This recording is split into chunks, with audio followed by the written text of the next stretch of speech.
एससीज को एक्सक्लूड किया गया है, राजपूत और ब्राह्मण को इंक्लूड करके एससी लोगों को भी एसटी का दर्जा दिया गया है। मगर एससी के जो लोग हैं वो एसटी नहीं बनना चाहते। अब लॉ ने यही तो ऑब्जेक्शन किया है, उसको स्वीकृति प्रदान की है कि ट्रांसक्रिप्ट क्षेत्र के जो राजपूत हैं और ब्राह्मण्स हैं उनको एसटी का स्टेटस दिया गया है। जब ये केस हिमाचल प्रदेश सरकार को आया और हिमाचल प्रदेश सरकार ने इसको एग्जामिन करने के लिए लॉ डिपार्टमेंट को भेजा, तो लॉ डिपार्टमेंट ने पाया कि इसमें कुछ त्रुटियां थी। पहली त्रुटि जो थी वो थी उसमें बेस डेट जो है कि ट्रांसगिरी में जो लोग रह रहे हैं, कब से रह रहे हैं, उनको एसटी का स्टेटस दिया जाएगा, क्योंकि इसमें बेस डेट नहीं थी।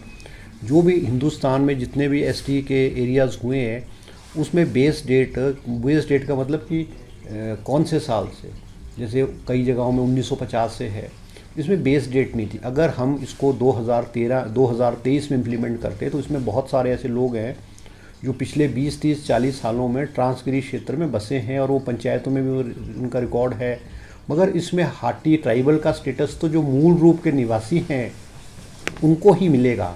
तो एक ऑब्जेक्शन तो हिमाचल सरकार ने केंद्र सरकार से ये पूछा है कि इसकी बेस डेट तय करके हमें बताई जाए। दूसरा जो इशू था जिसमें लॉ डिपार्टमेंट ने अपनी क्लैरिफिकेशन के लिए कहा है, दूसरा कि उसमें राष्ट्रपति की जो अधिसूचना है उसमें कहा गया है कि सभी लोग, है तो इंग्लिश में स्टेट है वो नोटिफिकेशन, मगर उसमें कहा गया कि सभी लोग ट्रांसगिरी क्षेत्र के एसटी बन गए उसमें। और उसके साथ ही जो अंडर सेक्रेटरी की एक लेटर है उसमें लिखा है कि राजपूत और जो ब्राह्मण्स हैं और वो और एक्सक्लूडिंग एससी कम्युनिटी, उस नोट जो अंडर सेक्रेटरी की चिट्ठी है उसमें एससीज को एक्सक्लूड किया गया है और राजपूत और ब्राह्मण को इंक्लूड करके उसको किया गया है। अब लॉ डिपार्टमेंट का मानना है कि हम राष्ट्रपति की नोटिफिकेशन को माने या हम अंडर सेक्रेटरी की लेटर को माने, तो ये भी क्लैरिफिकेशन के लिए हिमाचल सरकार ने केंद्र को लिखा हुआ है। अब जो आप ये जो है कह रहे हैं हाई कोर्ट में पिटीशन फाइल की है हमारे जो एससी कम्युनिटी के लोग हैं, क्योंकि इस जो गवर्नमेंट ऑफ इंडिया ने हमको भेजा है उसमें क्लैरिफिकेशन नहीं है। जो राष्ट्रपति की नोटिफिकेशन तो फाइनल नोटिफिकेशन होती है। अब एक अधिकारी की चिट्ठी को माने या फिर राष्ट्रपति की नोटिफिकेशन को माने, हिमाचल सरकार के आगे it was a question mark, प्रश्न चिन्ह था। तब अगर हम राष्ट्रपति की नोटिफिकेशन को माने तो एससी लोग भी इसमें, एससी लोगों को भी एसटी का दर्जा दिया गया है, जबकि एससी बरादरी ने इसका विरोध किया था।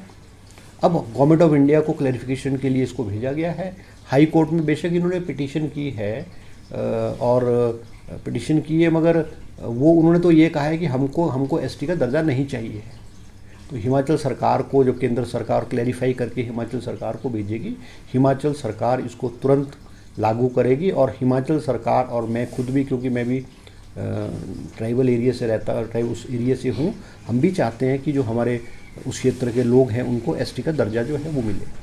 सर उसमें तो सर्वे हुआ है ना इसका, तो जो इसको किया गया है वो तो सर्वे किया गया है और बहुत लंबे अरसे से ये मांग पिछले 50 सालों से चली हुई थी। इसकी सर्वे, इसकी एंथ्रोपोलॉजिस्ट स्टडी भी की है, बहुत सारे सर्वे किए, उस आधार पे किया गया है। तो अभी तो जब कोर्ट में मामला है, मगर ये कि एसटी जो एससी लोग हैं, एससी लोगों का विरोध नहीं है, मगर एससी के जो लोग हैं वो एसटी नहीं बनना चाहते हैं। और जो राष्ट्रपति की नोटिफिकेशन है उसमें सभी कैटेगरी के लोगों को एसटी बनाया गया है, क्योंकि इसमें दुविधा है। और मैं खुद भी अब जो है जल्द जो है जो केंद्रीय ट्राइबल मिनिस्टर है, मैं खुद भी मिलने जाऊंगा उनको और मैं कहूँगा भी आप इसको क्लैरिफाई जो कीजिए, क्योंकि राष्ट्रपति की जो अधिसूचना, राष्ट्रपति की notification, it is considered to be final. अब एक छोटे अधिकारी की लेटर को माना जाए या राष्ट्रपति की नोटिफिकेशन को माना जाए, तो क्लैरिफिकेशन, जैसे क्लैरिफिकेशन गवर्नमेंट ऑफ इंडिया से आएगी हम उसको तुरंत लागू करेंगे। नहीं, प्रश्न यही तो प्रश्न है। अब लॉ ने यही तो ऑब्जेक्शन किया है कि हम राष्ट्रपति की नोटिफिकेशन को माने या हम एक अंडर सेक्रेटरी की नोटिफिकेशन, अंडर सेक्रेटरी की लेटर को मानो, क्योंकि जो भी कोई नोटिफिकेशन, कोई भी पॉलिसी बनती है, कोई भी किसी को दर्जा दिया जाता है, वो तो नोटिफिकेशन को फाइनल माना जाता है। अब वो अब डबल है इसमें। अब वो गवर्नमेंट ऑफ इंडिया क्लैरिफाई करेगी उसको, जैसे गवर्नमेंट ऑफ इंडिया क्लैरिफाई करेगी हम इसको नोटिफाई कर देंगे। अब ये जो केस हाई कोर्ट में गया उस पर तो मैं टिप्पणी नहीं करना चाहूँगा कि मैटर सब जुडिस है, मगर एससी लोगों का मानना सिर्फ ये, एससी लोगों का विरोध नहीं है इसके प्रति, उनका सिर्फ ये मानना है कि हम जो है एसटी नहीं बनना चाहते हैं।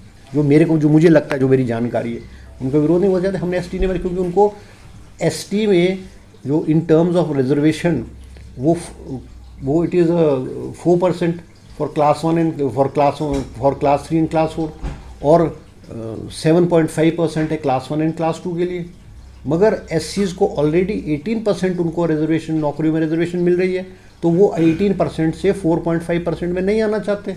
उनकी बात ठीक है, मगर अब दुविधा है इसमें तो दुविधा है।